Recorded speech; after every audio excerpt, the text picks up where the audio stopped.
তো কেমন আছেন বন্ধুরা? অল ইন্ডিয়া ভোটার লিস্ট 2002 যদি তোমরা দেখতে চাও, তো ধরো তুমি যে কোনো রাজ্যের 2002 সালের 2003 সালের ভোটার লিস্ট দেখতে চাও, তো সেটা কীভাবে দেখবে? তো বন্ধুরা, সবার প্রথমে তোমাকে এই ওয়েবসাইট পেজটিতে ভিজিটিং করতে হবে। তার জন্য এই ভিডিওর ডিসক্রিপশনে আমি লিঙ্ক দিয়ে দেবো এই ওয়েবসাইটটির, আর নয়তো এই ভিডিওর কমেন্টে আমি দিয়ে রাখবো। তো বন্ধুরা দেখো, ঝাড়খণ্ড, এখান থেকে তোমাকে রাজ্য চুজ করে নিতে হবে।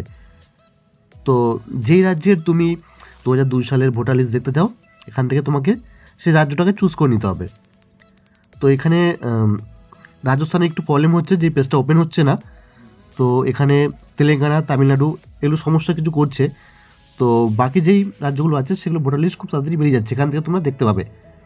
তো সাপোজ আমি এখান থেকে এমপি মধ্যপ্রদেশের 2002 সালে ভোটার লিস্ট আমি তোমাদেরকে বের করে দেখাচ্ছি কীভাবে বের করবে, খুবই সিম্পল।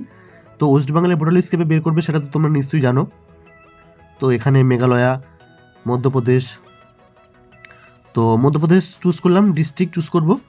তো এখান থেকে ডিস্ট্রিক্টটা চুজ করে নেবে। তো এরপরে অ্যাসেম্বলি, বিধানসভাটা চুজ করে নেবে এখান থেকে।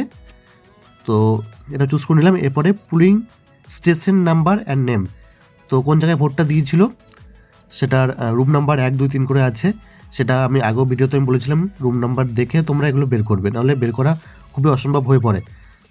তো এখানে একটা আমি চুজ করে নিলাম। এরপরে ভিউতে ক্লিক করবে।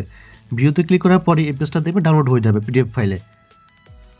তো এখানে তুমি দেখতে পাচ্ছ নাম শো হচ্ছে, ঠিক আছে।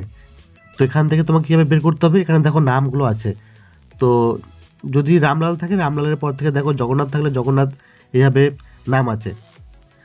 তো এইভাবে তুমি খুব সহজেই যে কোনো রাজ্যের অল ইন্ডিয়া ভোটার লিস্ট 2002 সালের বের করে নিতে পারবে। তো উত্তরপ্রদেশের ক্ষেত্রে কী হচ্ছে, 2002 সালের নেই, 2003 সালের ভোটার লিস্ট বেরাচ্ছে, তো সেটাতেই কাজ হবে। তো বন্ধুরা, যদি ভিডিওটা ভালো লেগে থাকে একটা লাইক করবে, সাবস্ক্রাইব করে আমার পাশে থাকবে। দেখা হচ্ছে নেক্সট ভিডিওতে। জয় হিন্দ, বন্দে মাতরম।